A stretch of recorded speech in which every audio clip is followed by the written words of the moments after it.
Honda Transalp XL 750 ഹോണ്ടയുടെ super bikes അല്ലെങ്കിൽ big bikes എല്ലാം തന്നെ സ്റ്റുപ്പിഡ്ലി ഓവർ പ്രൈസ്ഡ് ആണ് എന്നുള്ള ഒരു ചീത്തപ്പേര് മാറ്റിമറിച്ചത് ട്രാൻസാൽപ്പ് വന്നപ്പോഴാണ്. എൻ്റെ അഭിപ്രായത്തിൽ ഒരു വെൽ പ്രൈസ്ഡ് ആയിട്ടുള്ള ബൈക്കാണ് ട്രാൻസാൽപ്പ്. ഞാനിപ്പോൾ ഇങ്ങനെയൊക്കെ വർണ്ണിച്ച് പറയുമ്പോൾ നിങ്ങൾ വിചാരിക്കുമ്പോൾ ഇത്രയും ചീപ്പാണോ ഈ ബൈക്ക് എന്നുള്ളത്. അത്രയും ചീപ്പല്ല. 13,80,000 രൂപയാണ് ഇതിൻ്റെ ഓൺ റോഡ് പ്രൈസ് വരുന്നത്. ഇപ്പോൾ നിങ്ങൾ വിചാരിക്കും ഇവനെന്തീ പറയുന്നത് പരസ്പര വിരുദ്ധമായിട്ടൊന്ന്. പരസ്പര വിരുദ്ധമല്ല, ബിക്കോസ് ടൈഗർ 850 സ്പോർട്ട്, അതായത് ഇതിൻ്റെ 1/3 ഓഫ് റോഡബിലിറ്റി ഇല്ലാത്തൊരു ബൈക്കാണ്. അതിൻ്റെ വില എത്രയെന്ന് അറിയോ? 15,70,000 രൂപ.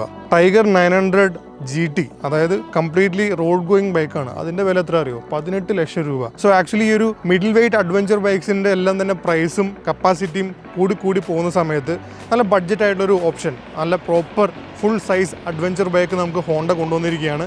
അതും വെറും 13,80,000 രൂപയ്ക്ക്. Let's get into the review of the Honda Transalp XL 750.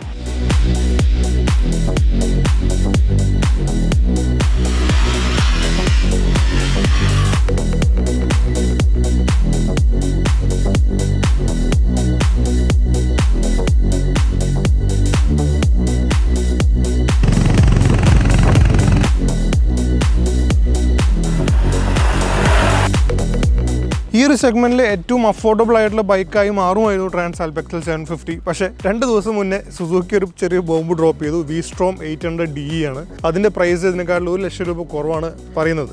പക്ഷേ ഇന്റർനാഷണലി നോക്കി കഴിഞ്ഞാൽ അതിൻ്റെ കേപ്പബിലിറ്റീസിനെ പറ്റി ഒരുപാട് ആൾക്കാർ ഡൗട്ട്സ് പറഞ്ഞിട്ടുണ്ട്. അത് അത്രത്തോളം ഓഫ് റോഡ് ഫ്രണ്ട്ലി ആണോ എന്നുള്ള കാര്യമൊക്കെ ഒരുപാട് എടുത്ത് പറഞ്ഞിട്ടുണ്ട്. എന്തായാലും ആ ഒരു ബൈക്ക് നമുക്ക് ഇപ്പോഴും അവൈലബിൾ അല്ല, ലോഞ്ച് ചെയ്തിട്ടുണ്ടെന്ന് മാത്രം. വേറെ കാര്യങ്ങളൊന്നും സുസുക്കി പറഞ്ഞിട്ടില്ല. ടെസ്റ്റ് ബൈക്സ് ഒക്കെ ഇപ്പോൾ അവൈലബിൾ ആവുമെന്നും പറഞ്ഞിട്ടില്ല. അതുകൊണ്ട് തന്നെ ആസ് ഓഫ് നൗ മാർക്കറ്റിലെ ഏറ്റവും അഫോർഡബിൾ ആയിട്ടുള്ള fully adventure equipped bike, big bike Transalp തന്നെയാണ്. ലുക്സിൻ്റെ കാര്യത്തിൽ എനിക്ക് പറയാനുള്ളത്, നിങ്ങൾ ഇതിൻ്റെ ഫോട്ടോസ് കണ്ട് ജഡ്ജ് ചെയ്യരുത് എന്നുള്ളതാണ്. ഫോട്ടോസ് കാണുമ്പോൾ ആദ്യം തന്നെ നിങ്ങളുടെ കണ്ണിൽ പെടാൻ പോകുന്നത് പഴയ CB500X എന്ന് കടമെടുത്തുള്ള ഈ ഒരു ഹെഡ് ലാംപ്സ് ആയിരിക്കും. അത് കാണുമ്പോൾ തന്നെ നിങ്ങൾ ഊഹിക്കും ഓക്കെ ഇതൊരു ചെറിയ ബൈക്കാണ് എന്നുള്ളത്. ഇതൊരു ചെറിയ ബൈക്കല്ല, ഇതൊരു ഫുൾ സൈസ് അഡ്വഞ്ചർ ബൈക്കാണ്. എൻ്റെ ഹൈറ്റ് 5 അടി 10 ഇഞ്ചാണ്. അത്യാവശ്യം സൈസൊക്കെ ഉള്ള ആളാണ് ഞാൻ ഈ ഒരു ബൈക്കിൻ്റെ അടുത്ത് നിൽക്കുമ്പോൾ നിങ്ങൾക്ക് മനസ്സിലാവും ഇതിൻ്റെ ആക്ച്വൽ സൈസ് എന്താണ്. It's a proper big bike. പക്ഷേ എന്നാലും എനിക്ക് പേഴ്സണലി തോന്നുന്നത് ഹോണ്ട ഇതിൻ്റെതായിട്ടുള്ളൊരു ഫേസ് കൊടുക്കണമായിരുന്നു. ഈ ഒരു എളുപ്പപ്പണി ചെയ്യുന്നതിന് പകരം ഒരു നല്ല അടിപൊളി ഒരു ഫേസ്, ആഫ്രിക്ക ട്വിനിൻ്റെ ഒരു കുറ്റി ഫേസ് ഒക്കെ ആക്കി കൊടുത്തുകൊണ്ടായിരുന്നെങ്കിൽ കാണാൻ ഒന്നും കൂടി അടിപൊളിയായ ട്രാൻസാൽപ്പ്. നമുക്ക് 2 കളർ ഓപ്ഷൻസ് ആണ് കിട്ടുന്നത്. അതിൽ ഈ ഒരു ബ്ലാക്ക് കളർ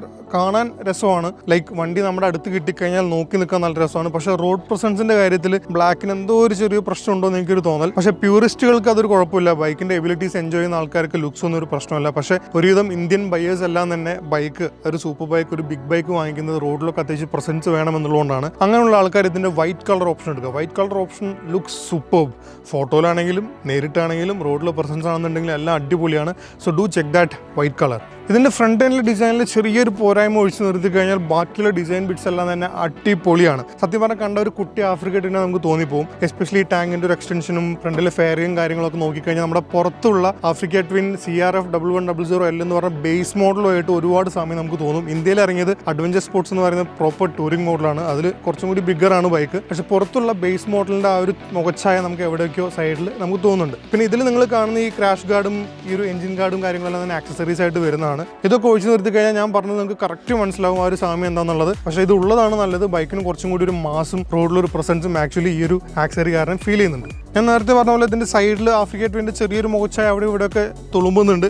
പക്ഷേ ഇത് ഏറ്റവും കൂടുതൽ നമുക്ക് തോന്നുന്നത് എവിടെ നിന്നറിയോ?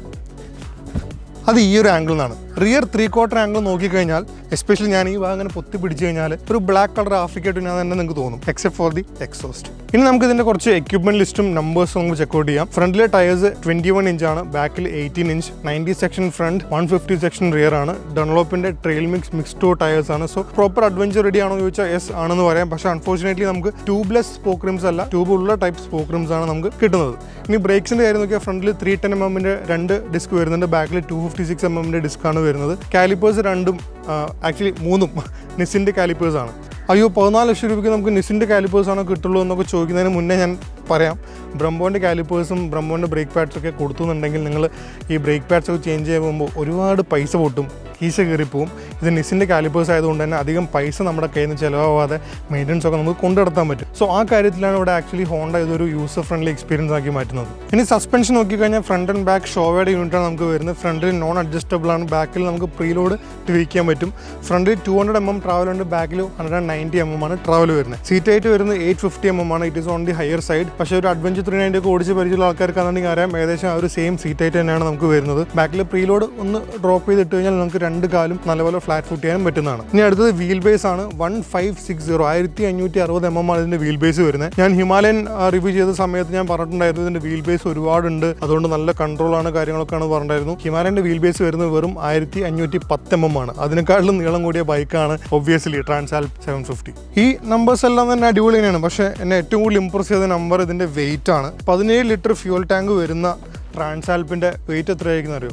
കർബ് വെയിറ്റ് വെറും 208 കിലോ ആണ്. അതായത് നമുക്ക് സിമ്പിളായിട്ട് ഈ ഒരു വണ്ടി ഹാൻഡിൽ ചെയ്ത് കൊണ്ടുപോകാന്നുള്ളതാണ്. ആ കാര്യങ്ങളൊക്കെ നമുക്കിനി റൈഡിലോട്ട് പോയി ഡിസ്കസ് ചെയ്യാം. Let's get into the ride. നമുക്ക് ആദ്യം തന്നെ ട്രാൻസാൽപ്പിൻ്റെ ഒരു എഞ്ചിൻ സ്പെക്ക് നോക്കാം. 755cc പാരലൽ ട്വിൻ എഞ്ചിനാണ്, 270 ഡിഗ്രി ക്രാങ്ക് ആണ്. സോ അതിൻ്റെ ഒരു ക്യാരക്ടർ ആക്ച്വലി അടിപൊളിയാണ്. പവർ ഔട്ട്പുട്ട് വരുന്നത് 90.5 ഹോഴ്സ് പവർ ആണ് അറ്റ് 9500 RPM. ആൻഡ് ടോർക്ക് വരുന്നത് 75 Nm ആണ്, അറൌണ്ട് 7500 RPM.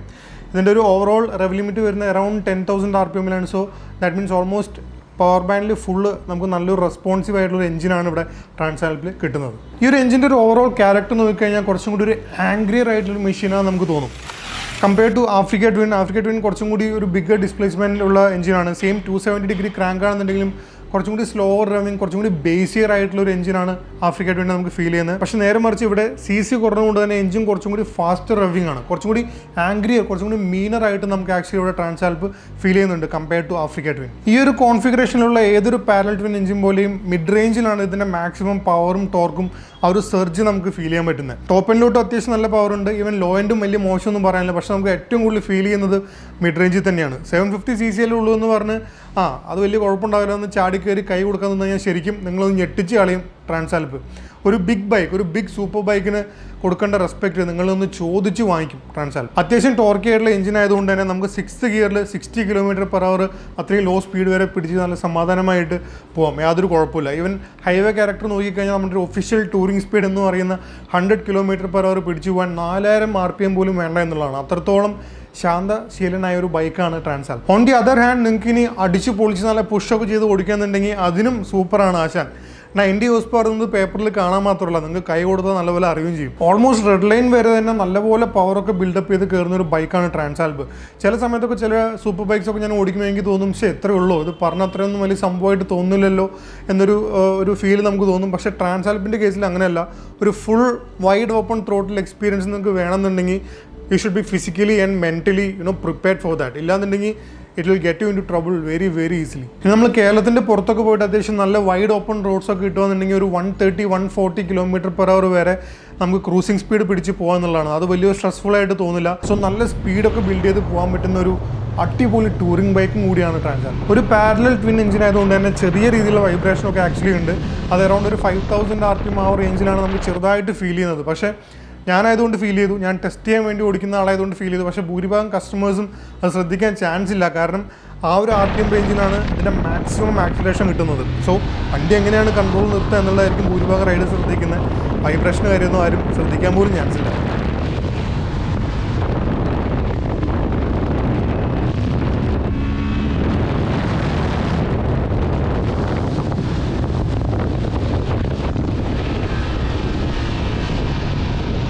വൈബ്രേഷൻ നിങ്ങൾ ശ്രദ്ധിക്കില്ലെങ്കിലും നിങ്ങൾ ശ്രദ്ധിക്കാൻ പോകുന്ന 2 ഇഷ്യൂസ്, അത് ചെറിയൊരു പ്രശ്നമാണ്. ഞാൻ ആക്ച്വലി നിറ്റ്പിക്കുകയാണ്.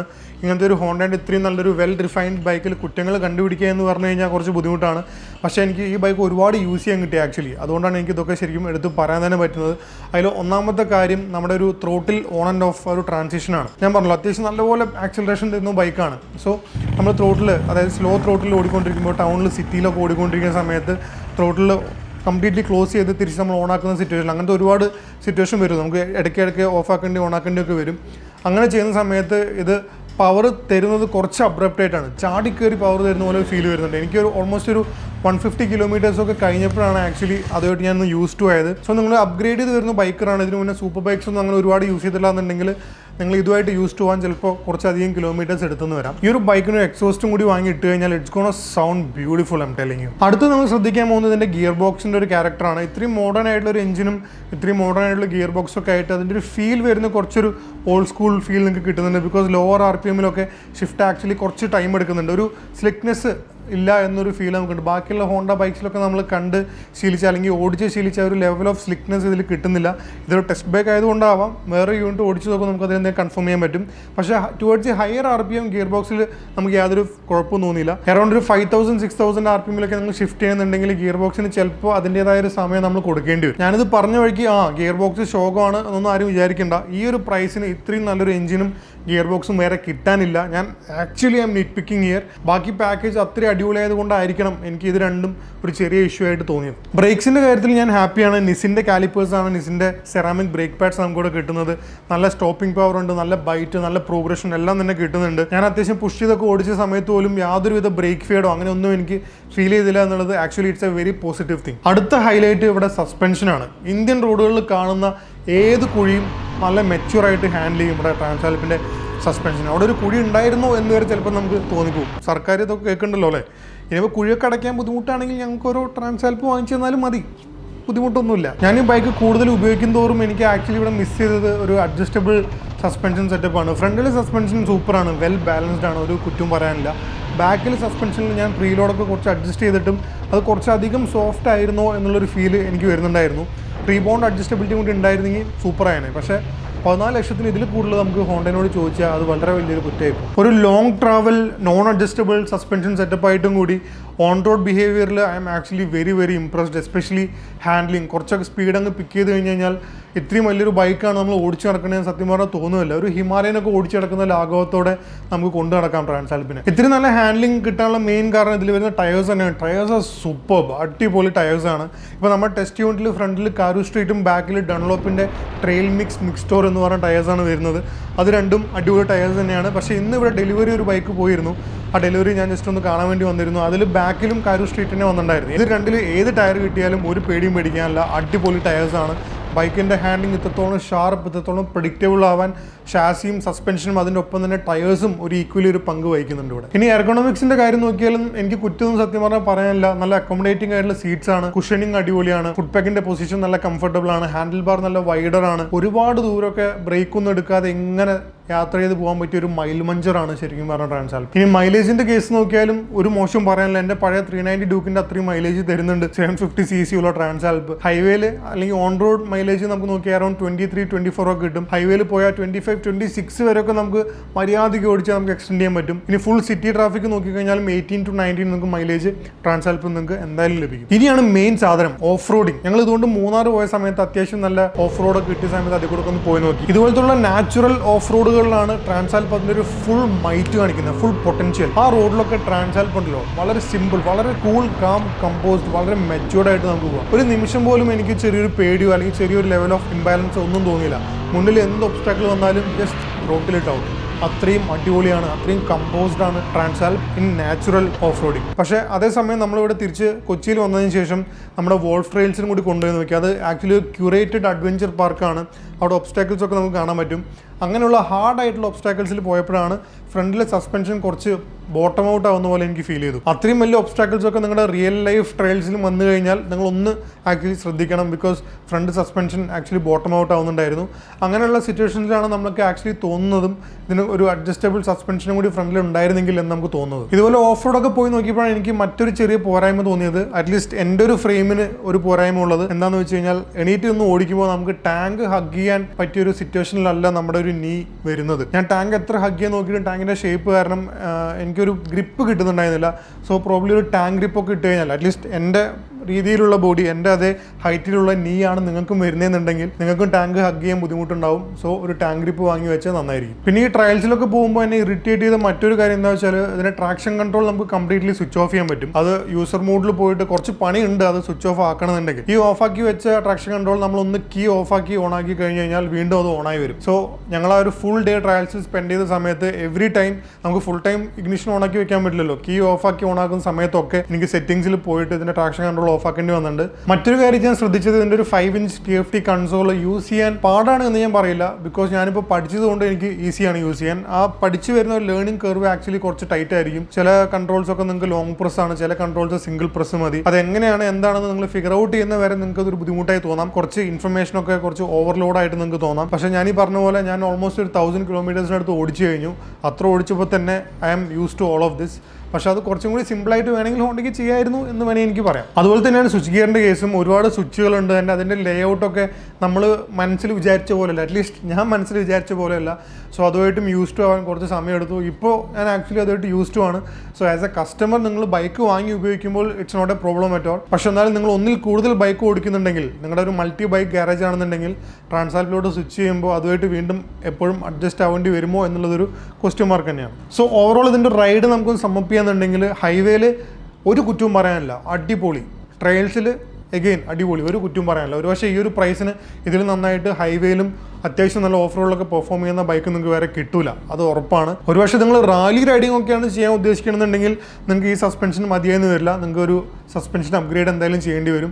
പക്ഷേ അങ്ങനത്തെ സെറ്റ് ഓഫ് കസ്റ്റമേഴ്സ് അധികമൊന്നും ഉണ്ടാവും എന്ന് എനിക്ക് തോന്നുന്നില്ല. നമ്മുടെ ഇന്ത്യൻ സെറ്റ് ഓഫ് ബയേഴ്സിന് റോഡിൽ കാണിച്ചു കൂട്ടേണ്ട അല്ലെങ്കിൽ ഓഫ് റോഡിൽ കാണിച്ചു കൂട്ടേണ്ട എല്ലാവിധ നല്ല കാര്യത്തിനും തോന്നിവാസത്തിനും ഒക്കെ അടിപൊളിയാണ് ആക്ച്വലി ട്രാൻസാൽപ്പ്. ഈ ഒരു റിവ്യൂ കൺക്ലൂഡ് ചെയ്യാൻ എനിക്ക് വളരെയധികം എളുപ്പമാണ്. ബിക്കോസ് ഫസ്റ്റ് ഓഫ് ഓൾ ഇവിടെ ഈ ഒരു പ്രൈസ് സെഗ്മെന്റിൽ ഇത്രയും കേപ്പബിൾ ആയിട്ടുള്ള ബൈക്ക് നിങ്ങൾക്ക് വേറെ കിട്ടൂല എന്നുള്ള ഒരു സത്യാവസ്ഥയാണ്. 14 ലക്ഷം രൂപ മുടക്കിയാൽ ട്രാൻസാൽപ്പ് ആണ് നിങ്ങൾക്ക് ഇന്ത്യയിൽ വാങ്ങിക്കാൻ പറ്റുന്ന ഒരു മൾട്ടി റോഡ് ബൈക്ക്, ഒരു അഡ്വഞ്ചർ ബൈക്ക് ഏറ്റവും കേപ്പബിൾ ആയിട്ടുള്ളത്. ഇനി കുറച്ചും കൂടി പ്രൈസിയർ ആയിട്ടുള്ള ഓപ്ഷൻസ് നമ്മൾ കൺസിഡർ ചെയ്യുകയാണെങ്കിൽ ഒരു 900cc റേഞ്ചിലോട്ട് പോയി കഴിഞ്ഞാൽ, അതായത് 22-23 ലക്ഷം രൂപ നിങ്ങൾക്ക് കൊടുക്കേണ്ടി വരും കേട്ടോ. ഓൾമോസ്റ്റ് 10 ലക്ഷം കൂടുതലാണ്. അത് നിങ്ങൾ മനസ്സിൽ ഓർത്ത് വയ്ക്കുക. ചിലപ്പോൾ നിങ്ങൾക്ക് ഈ പറഞ്ഞ പോലെ അഡ്ജസ്റ്റബിൾ സസ്പെൻഷനും കുറച്ചും കൂടി നല്ല ബ്രേക്സും ട്യൂബ്ലെസ് സ്പോക്ക് റിംസ് ഒക്കെ ഉള്ള ബൈക്സ് നിങ്ങൾക്ക് കിട്ടിയേക്കാം. പക്ഷേ ഒരു ഫസ്റ്റ് ടൈം ബിഗ് ബൈക്ക്, ഒരു ബിഗ് അഡ്വഞ്ചർ ബൈക്ക് വാങ്ങിക്കുന്ന ആൾക്ക് അതിൻ്റെ ഒക്കെ ആവശ്യമുണ്ടോ എന്നുള്ളൊരു ക്വസ്റ്റ്യനും ഉണ്ട്. ഇതിൽ ഞാനീ പറഞ്ഞ ഫീച്ചേഴ്സ് ഒഴിച്ചു നിർത്തിയാൽ, അതായത് അഡ്ജസ്റ്റബിൾ സസ്പെൻഷനും ബ്രംബോൻ്റെ ബ്രേക്സും ട്യൂബ്ലെസ് സ്പോക്ക് റിംസും ഒക്കെ മാറ്റി നിർത്തി കഴിഞ്ഞാൽ ബാക്കി എല്ലാ ഫീച്ചേഴ്സ് തന്നെ നിങ്ങൾക്ക് ട്രാൻസാൽപ്പിൽ കിട്ടുന്നുണ്ട്. ഒരു അടിപൊളി TFT കൺസോൾ ഉണ്ട്, മൾട്ടിപ്പിൾ റൈഡിംഗ് മോഡ്സ് ഉണ്ട്, ട്രാക്ഷൻ കൺട്രോൾ അഡ്ജസ്റ്റബിൾ ആണ്, കസ്റ്റമൈസബിൾ റൈഡിംഗ് മോഡ് വരെ നിങ്ങൾക്ക് ട്രാൻസാൽപ്പിൽ